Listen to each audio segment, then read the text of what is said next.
Ndugu yangu, wananchi wenzangu, Watanzania wenzangu, kupitia taifa letu hili la Tanzania, naitwa ndugu Nelson Richard Laurent. Nipo hapa kuhusiana na tukio hili la mwenzetu lililotokea huko Arusha, yule kijana aliyefariki kwa kupigwa na askari wa TANAPA Ngorongoro, wakiwa wa vijana watatu, mmoja wapo akapelekea kupoteza maisha. Ningependa nishauri au nitoe mawazo yangu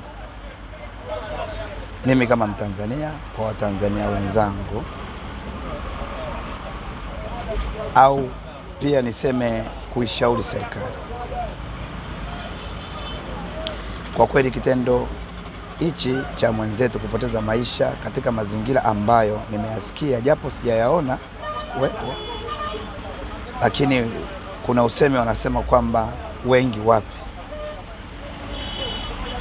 Kwa jinsi nilivyoona Watanzania wanalalamika na wale walionusurika wakiwa wanatoa maelezo yao binafsi, kwa kweli nimejisikia vibaya sana.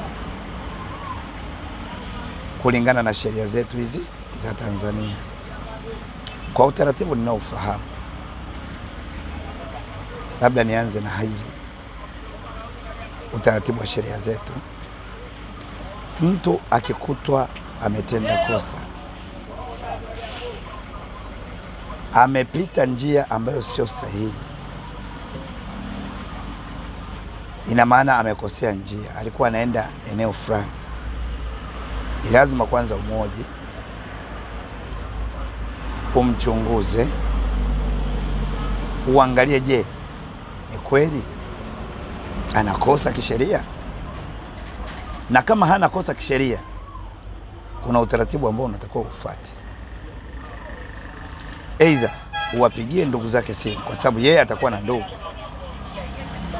la sivyo basi yote yameshindikana, mchukue mpeleke ndani, kwa sababu kuna vituo vya polisi au kuna selo karibu na yadi yenu hapo. Wana uwezo wa kukaa pale kwa muda masaa kadhaa, alafu akapelekwa eneo husika, akaenda kuhojiwa vizuri, na kupitia upelelezi wenu basi ukajua kwamba je, huyu ni mhalifu au sio mhalifu. Nasema hivi kwa sababu matukio ni mengi sana ambayo yanaendelea kutokea katika nchi yetu, si kwa ubaya, lakini mimi kama mwananchi ambaye ni wa kawaida wa hali ya chini, nimeamua kuongea kwa hili. Ni mengi nimeyaona, lakini nikaona hapana, kwa hili lazima nizungumze, ili tuangalie tunabadilisha vipi nchi yetu kwenda mbele.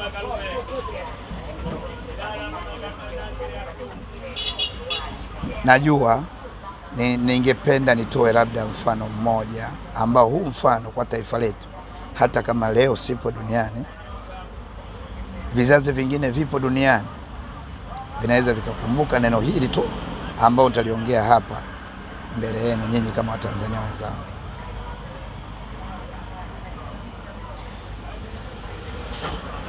Najua sisi kama Tanzania tupo katika uchumi wa hali ya chini, hatuwezi kulinganishwa na mataifa yaliyoendelea.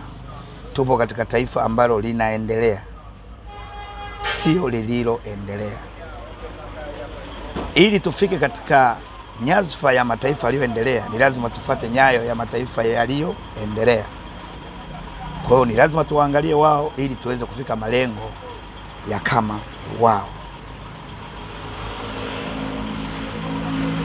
Dunia ni rasilimali,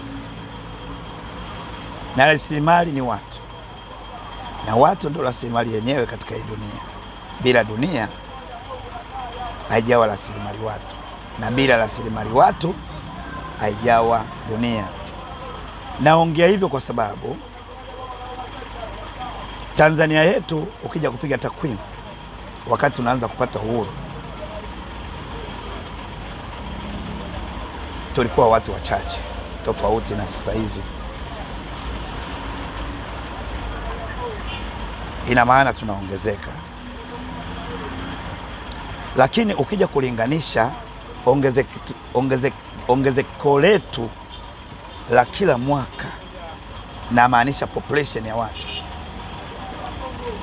ukija kulinganisha na nchi zilizoendelea la kila mwaka kwa wao, hata kama sijasoma, lakini wenzetu wana population kubwa ya kila mwaka ya vizazi, na hilo ndio linalofanya wao waweze kuendelea, kwa sababu taifa ni watu na watu ndio taifa, na ili taifa liendelee linahitaji watu.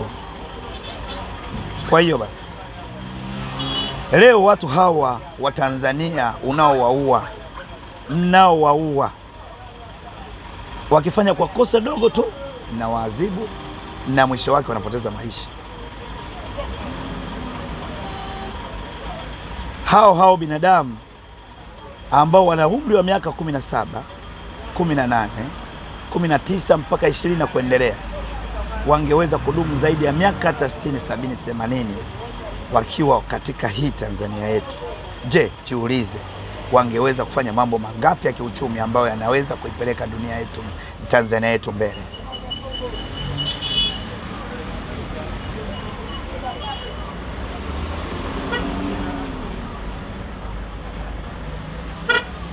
Mimi nisingependa kufananishwa na mnyama. Mimi ni binadamu, ni Mtanzania halisi.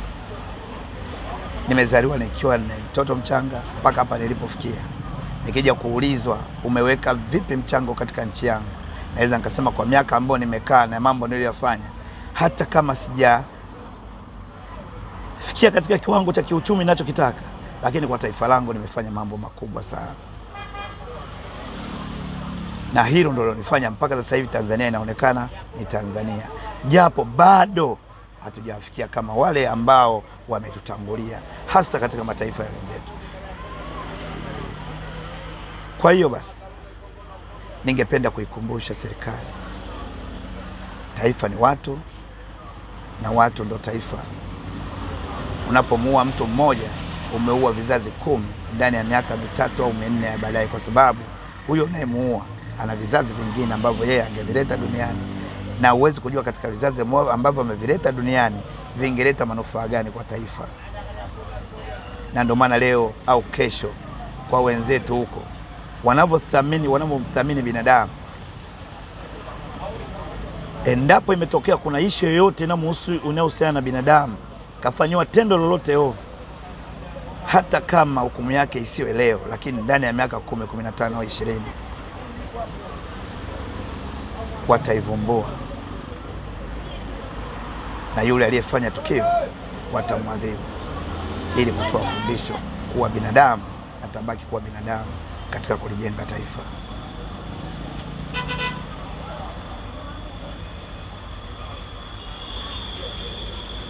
Kwa hiyo ningependa kuishauri serikali chini ya rais yetu Mama Samia, aangalie uongozi wake jinsi unavyokwenda, aangalie serikali yake, akumbuke Tanzania bila watu asingeweza kupanda hata gari yake kuja kujinadi,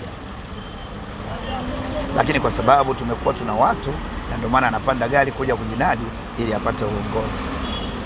Lakini tusisahau tu kwamba ni uongozi peke yake, tukumbuke kwamba kupitia uongozi tuipeleke Tanzania mbele. Kwa hiyo tuithamini Tanzania yetu kupitia vizazi vyetu ambavyo tunavyo na vitakavyokuja, ili tufikie katika situation ambayo mataifa ya wenzetu yamefika, na zaidi ya hayote basi tuwapite hata wale waliokuwa wametutangulia, tuwe juu zaidi yao. Asante.